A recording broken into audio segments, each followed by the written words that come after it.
All right, so we're diving into Macbeth. Mm-hmm. Act 3, Scene 4. It's a banquet scene. And things are about to get really intense. Oh, yeah. This is where we start to see the psychological toll that Macbeth's actions are taking on him. Yeah, he's just murdered Banquo. Yeah. And now he's trying to act like everything's totally normal. It's a classic case of outward appearances versus inner turmoil. Right. Like when you try to pretend you're not freaking out, but inside you're a total wreck. Exactly. And Shakespeare really highlights this contrast to build suspense. So how does this scene play out? Give us the rundown. Well, Macbeth is hosting this grand feast, right? Trying to project an image of strength and stability. I'm failing miserably, I bet. Pretty much. He's Yeah. trying to convince everyone, including himself, that he's in control, but his guilt and paranoia are eating away at him. It's all an act then. Totally. Yeah. And what makes it even more interesting is that Lady Macbeth is in on it. She's usually the one pushing him to be more ruthless, Yeah. right? Yeah. But in this scene, she's trying to keep up appearances, too. She's become like a stage manager trying to make sure the show goes on without a hitch. I guess she realizes that things are starting to spiral out of control. Absolutely. And we see that shift in their dynamic. She's taking charge more, trying to guide him and cover for his strange behavior. So what kind of strange behavior are we talking about? Well, for starters, he sees Banquo's ghost. Whoa! Hold up. He sees a ghost. Right there in the middle of the banquet. Yep.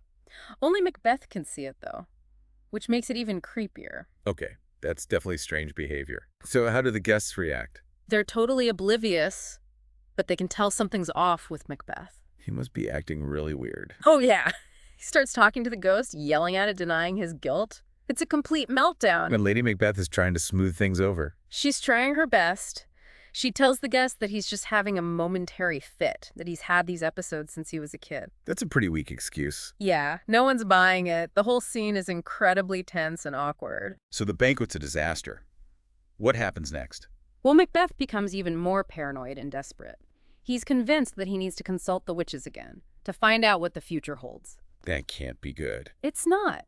He's basically doubling down on his dark path, choosing violence and fear over reason and compassion. It's like watching a train wreck in slow motion. It is. And this scene is just the beginning.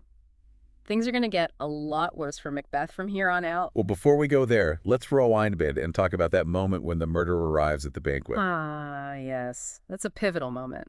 It sets the stage for Macbeth's complete unraveling. So the murderer shows up and tells Macbeth that Banquo is dead right. Case closed. Well, not quite. Yeah. He also tells Macbeth that Banquo's son Fleance escaped. Ah, so there's still a loose end, a potential threat to Macbeth's power. Exactly. And that news just sends Macbeth over the edge. He freaks out. Big time. He has this whole speech where he talks about being cabined, cribbed, confined, bound into doubts and fears. So he's basically admitting that he's not as in control as he pretends to be. Yeah, not at all. He thought killing Banquo would solve his problems, but it's only made things worse. It's like he's trapped in a prison of his own making. Precisely. And that's what makes this scene so compelling. We see Macbeth's ambition turning into paranoia, his guilt consuming him. It's a powerful exploration of the dark side of human nature. Absolutely. And it's a reminder that the pursuit of power can come at a terrible cost. So we've got Macbeth, spiraling Lady Macbeth, struggling to keep up appearances, and a banquet that's gone completely off the rails. That's Act 3, Scene 4 in a nutshell. It's a wild ride. Yeah. And we're just getting started. Oh, yeah. There's much more to come. You know what really gets me about this scene? It's that moment when Lady Macbeth tries to cover for Macbeth, and she tells the guests, he's had these fits since he was a boy. Oh, yeah. That was a bold-faced lie. Right. Like, who's going to believe that? This guy's seeing ghosts and talking to thin air, and you're saying, oh, it's just a childhood thing. It's like she's grasping at straws, trying to maintain some semblance of order. But deep down, she knows it's not working. Exactly. The whole scene just underscores the growing tension between them. Macbeth is losing his grip on reality, and Lady Macbeth is losing her grip on him. It's like they're both drowning, but in different ways. That's a great way to put it. Macbeth is consumed by guilt and paranoia, while Lady Macbeth is trying to suppress her emotions and project this image of strength. And it's clear that neither approach is healthy. Not at all. In fact, they're both headed for a tragic downfall. Speaking of tragedy, let's talk about that line Macbeth utters after the guests leave. You know the one, it will have blood. They say blood will have blood. Chilling, isn't it? It speaks to the cyclical nature of violence. Macbeth believes that because he shed blood to gain power, more blood will inevitably be spilled. So he's basically resigned himself to a life of bloodshed. It seems that way. He's trapped in this self-fulfilling prophecy of his own making. And there's no escape. Not unless he can break free from the grip of his ambition and paranoia, which doesn't seem likely at this point. It's a classic Shakespearean tragedy. A good man corrupted by power. Exactly. And this scene marks a pivotal point in his descent. So where do we go from here?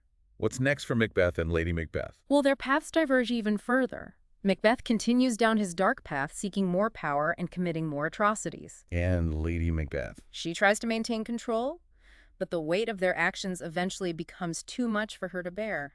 It sounds like things are about to get even more intense. Oh yeah, buckle up. We're in for a wild ride. It's wild how this scene shows us how differently Macbeth and Lady Macbeth handle guilt. Yeah, it's like they're two sides of the same coin. Right. Macbeth is falling apart. He's seeing ghosts, yelling, having a full-on meltdown in front of everyone. But Lady Macbeth is all about keeping up appearances. She's trying to hold it together. But you can see the cracks forming. Oh, absolutely. She can't keep up this facade forever. And remember, later on, she has that sleepwalking scene. Exactly. That's the price she pays for bottling up all that guilt and trauma. So they're both drowning, but they're choosing to swim in opposite directions. Yeah, that's a great way to put it. Neither one of them is really coping. And speaking of guilt, that line Macbeth says after the guests run off, "It will have blood. They say blood will have blood." It's chilling. It really is. He's basically accepting a life of violence. He thinks it's inevitable now. Like he's saying, well, I've already started, might as well keep going. Exactly. He's trapped in this cycle of bloodshed, and he doesn't even seem to realize it. It's sad because earlier in the play, he was so hesitant to kill Duncan. Remember that dagger soliloquy?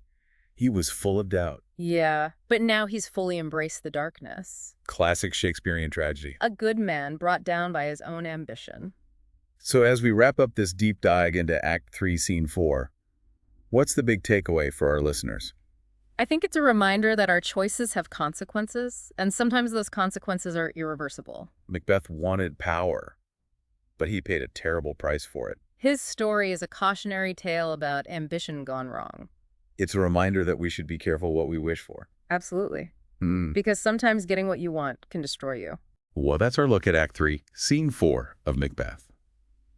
Thanks for joining us on this journey into ambition, guilt, and the dark side of human nature. Until next time, happy reading.